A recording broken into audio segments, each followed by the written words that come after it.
Bien, buenas tardes. Primero quería agradecer a la organización de estas jornadas por haberme invitado, a Eleonora, aquí presente, que siempre ha colaborado conmigo y me ha ayudado mucho en el desarrollo de mis tareas como fiscal de instrucción de San Nicolás, en el delito que yo trabajo especializado, que es delitos conexos vinculados a la trata de personas, a Marcelo también.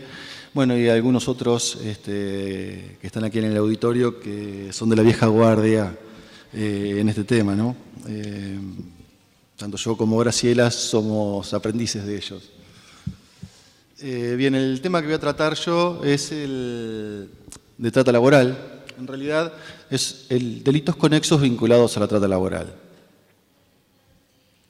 Desde la firma del Protocolo de Naciones Unidas, o el Protocolo de Palermo, y el establecimiento de la Ley 26.364, incorporándose en el Código Procedimiento, en el Código Penal, el delito de trata de personas en los artículos 145 y de bis y ter, la trata de personas comenzó a ser investigada y a ser observada por los servidores públicos, los funcionarios públicos que trabajamos en la justicia. Era un delito que antes no se seguía, que no se investigaba y que en realidad ni se le prestaba demasiada atención, más allá de aisladas investigaciones de algunos funcionarios. La trata de personas con fines de explotación es una de las formas que adopta la criminalidad organizada, y por ser un delito que lleva a cabo la criminalidad organizada es de muy compleja investigación. Tan es así que para realmente poder realizar una lucha eficaz contra la trata de personas, debe no solamente ser perseguida por la justicia penal, sino que debe haber un compromiso multisectorial y multiinstitucional en su persecución. Recordemos que la trata de personas, o les hago saber al que no los puede recordar porque no lo sabe, se ha transformado en un fenómeno social y económico de dimensiones muy importantes, que ha llegado a ser hasta cultural y político. El compromiso que debe asumir entonces el Estado es muy importante, teniendo verdaderas políticas preventivas integrales en el ámbito económico, social, laboral, educativo, migratorio, de desarrollo. Debe tener el Estado una verdadera política de inclusión. Entonces, cuando no es suficiente, debe intervenir la justicia penal. La justicia penal como última ratio, como mínima intervención. Ese sería el elemento clave de todo esto. La trata de personas debe ser investigada por la justicia penal. Es un tema que debe ser abordado por la justicia penal, pero como última ratio. El elemento significativo de todo esto es que debe haber inicialmente una prevención del orden estatal. El tema que a mí me ha tocado desarrollar es la trata laboral o los delitos conexos vinculados a la trata laboral. La ley de trata de personas de nuestro país define a la trata, como lo decía Marcelo, como un proceso, como la captación, el transporte, el traslado, la acogida, la recepción de personas, recurriendo a amenazas, uso de la fuerza u otra forma de coacción, rapto, fraude, engaño, uso de poder, de una situación de vulnerabilidad de la concepción o recepción de pagos o beneficios para obtener el consentimiento de una persona que tenga autoridad sobre otra, con fines de explotación, sin importar si la explotación se produjo o no. La trata implica una serie de actos que, como eslabones de una cadena, se unen hacia un fin. Lo importante en este delito es comprender de que la trata de personas pune el proceso. Nosotros, los funcionarios de las fiscalías de las provincias o los jueces de instrucción que existan en algunas provincias que todavía no tienen ministerio público, no van a encontrar esta cadena, van a encontrar la explotación, como lo decía Marcelo. Estas investigaciones se inician a través del descubrimiento de la explotación. La explotación sexual, en el caso por la ley 12331, o la explotación laboral en el caso de la reducción de la servidumbre o privación ilegal de la libertad. Serían delitos conexos que desde la provincia pueden investigarse libremente. La ley 26.364 establece o circunscribe lo que se llama la explotación laboral en los casos en los que la trata apunta a reducir o mantener a la víctima en condición de esclavitud o servidumbre o condición análoga u obligar a la víctima a realizar trabajos o servicios forzosos. Cuando nosotros encontramos una situación de explotación que se relaciona con esta condición de esclavitud o servidumbre o de trabajo forzoso, tenemos que comenzar a observar si existe ese proceso al que se hizo referencia. Si existe el proceso al que se hizo referencia, nos encontraremos ante una situación de trata de personas. Si no existe el proceso al que se hizo referencia, estaremos ante una situación de competencia de justicia provincial. Hay una realidad en nuestro país, y que es, sobre todo en el interior del país, y que es que existen pocos organismos jurisdiccionales de orden federal. Existe poca cantidad de policía federal en la calle. Y existe una conciencia en los ciudadanos de que las denuncias deben ser realizadas en la policía de la provincia, en la comisaría de la esquina. Y que si hay algo más importante que una simple denuncia, se dirige a la Fiscalía, pero no a la Fiscalía Federal, sino a la Fiscalía de Provincia. Lo que implica que el conocimiento que nos llega a nosotros, los funcionarios de la justicia provincial, es de casi el 100% de estos hechos. O sea, todos los hechos de explotación, sean laboral o sea sexual, que se tienen conocimiento, generalmente ingresan en el ámbito provincial.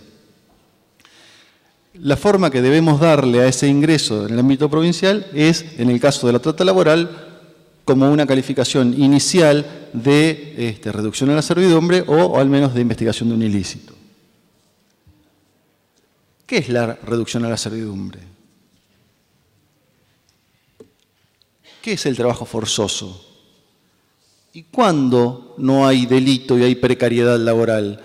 Esas son las preguntas que Marcelo hacía y que yo en mi investigación o en mis investigaciones tengo medianamente resueltas. Por supuesto que yo no soy la jurisprudencia ni mucho menos, ni la doctrina, simplemente soy un funcionario que trabaja con determinados presupuestos de ideas, ¿no? Y yo creo que el artículo 140 de nuestro Código Penal tiene una doble interpretación. Una interpretación tradicional, que es el total sometimiento del individuo a la voluntad de otra persona, de cuyo arbitrio depende, es el elemento de la cosificación de la persona. O sea, consideramos al otro como una cosa, como una mercancía. Pero puede haber otra interpretación de este mismo artículo, ¿sí?, del 140 del Código Penal, y que puede ser considerado como esa relación, ¿sí?, de servicio bajo una modalidad abusiva. Un poquito más que esto. Hay que ver en la esencia de la servidumbre una modalidad viciosa y abusiva de la relación de servicio cuya propia manera de ser presupone en el señor, en el individuo que ejerce el poder, un menosprecio hacia la persona y a la personalidad del siervo. Pero sin que indefectiblemente deba concurrir el dominio psíquico y físico señalado. ¿Qué es esto? ¿Cómo sería esta idea? Bien. El dominio físico o psíquico de la doctrina tradicional, Soler puntualmente y todos sus seguidores, establecen una situación de esclavitud real, de esclavitud vista en ese esclavo que venía en el barco con las cadenas. La esclavitud, ese tipo de esclavitud terminó en la Asamblea del año 13, terminó en la Constitución de 1853, terminó en las convenciones contra la esclavitud. Y hoy no se ve ese tipo de esclavitud en el mundo moderno. Esa interpretación de reducción a la servidumbre es una interpretación que pertenece a esa época. Creo que, como Marcelo lo llama, los esclavos felices merecen otro tipo de interpretación, ¿sí? Y que es esta que yo le estoy dando. Hay un menosprecio a la persona humana, hay un menosprecio a la personalidad del siervo, hay una despersonalización, hay una afectación a la autodeterminación de esa persona. ¿Cómo lo podemos ver a esta afectación a la autodeterminación de esta persona? Yo ahí les puse una foto, que es la única foto que van a ver, que esa es una persona de aquí de Argentina, que fue obtenida en el año 2010, donde podemos hacer o podemos tomar una mirada, como dijo el doctor Negri ayer, y podemos mirarnos y entendernos qué es lo que se ve ahí. ¿Qué es lo que ahí se ve?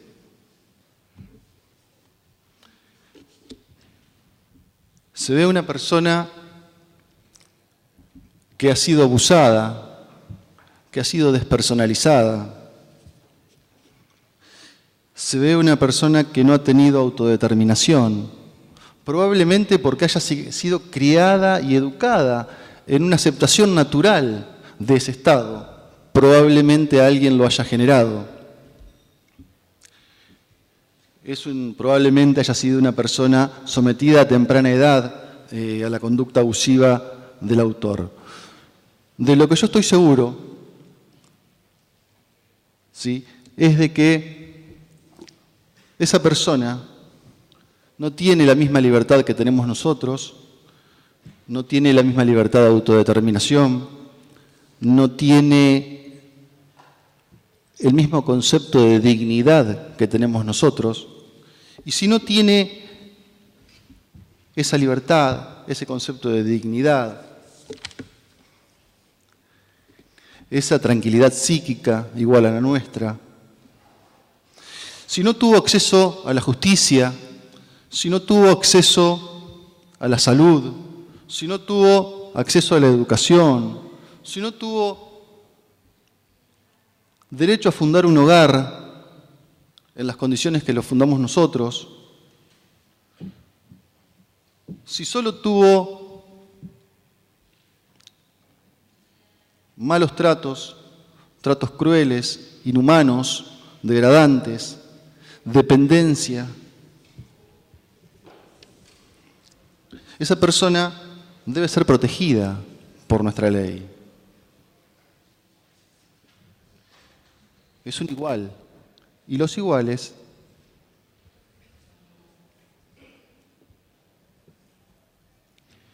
son protegidos de la misma manera por nuestra Constitución. El artículo 140 del Código Penal protege esta situación.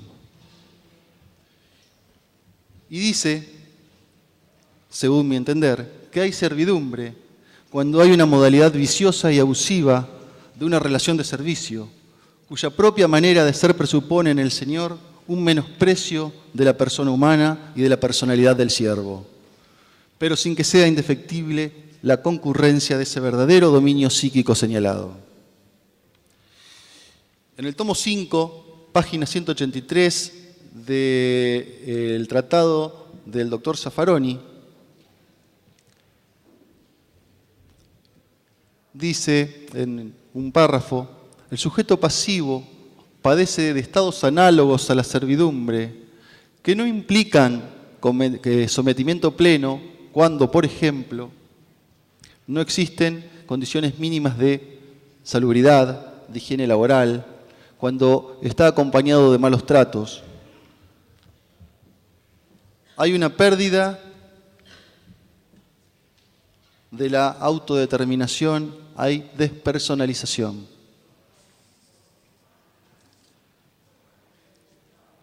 Eso es reducción a la servidumbre. El trabajo forzoso ha sido determinado por los organismos internacionales siempre en relación a la utilidad pública. O sea, es el Estado quien, en los organismos, quien obligaba a las personas a realizar trabajos forzosos, y los organismos internacionales trataron de limitar esa situación. El trabajo forzoso es el esfuerzo físico, intelectual de una persona forzada mediante la coacción a realizar por otra. No es un trabajo voluntario. Yo considero que es una especie del género reducción a la servidumbre. Y no es más que eso. Bien, aquí viene la gran pregunta que todos nos hacemos y que es la mayoría de la jurisprudencia está resolviendo en nuestra actualidad, que es cuándo tenemos reducción a la servidumbre y cuándo no. Cuándo tenemos solo, ¿sí?, trabajo negro, trabajo precario. Vamos a tener que ver indicadores. Nosotros vamos a encontrar una determinada situación, un determinado taller, un determinado espacio físico donde se está prestando un servicio con determinadas cuestiones que no son las normales. El simple hecho de que la persona no tenga obra social, tenga un bajo nivel de salario, no implica de que haya trata de personas ni reducción a la servidumbre. Hay que sumarle elementos. Y la jurisprudencia, tanto nacional como también extranjera, hace referencia a ciertas cuestiones como, que son indicadores. Cuando esa persona que recién hacemos referencia, tiene un contrato engañoso o ha recibido una oferta de contrato engañosa y que luego no se cumplió de acuerdo a lo pactado, cuando hay algún elemento coercitivo en juego, cuando hay un abuso de una situación de vulnerabilidad. Vulnerable era aquel que no tenía acceso a la justicia, a la educación. Cuando hay restricciones a la movilidad, cuando hay privación de la libertad, cuando hay confinamiento en el lugar de trabajo, cuando hay situaciones de endeudamiento, cuando hay retención de documentación, cuando hay ausencia de comunicación con el entorno, cuando hay coacción psicológica. La coacción psicológica es una especial, ¿sí?, y muy sutil modo de violencia, y que se ve en la mayoría de los casos. Cuando hay falsas promesas y cuando hay precariedad laboral, vamos a encontrar que la valoración en conjunto de todos estos elementos que yo fui indicando, de todos estos indicadores disponibles, nos van a hacer presuponer si existe o no una reducción a la servidumbre, si existe o no un trabajo forzado como especie, o si existe o no, en definitiva, una despersonalización de la víctima y una pérdida de su autodeterminación. Si el sujeto que nosotros encontramos es un sujeto que está despersonalizado, que está con una pérdida de su libertad de autodeterminación, evidentemente, ¿sí?, nos encontramos con un sujeto que está sometido a la servidumbre.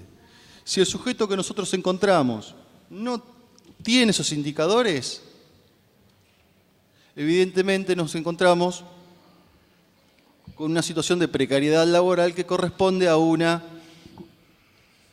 sanción administrativa.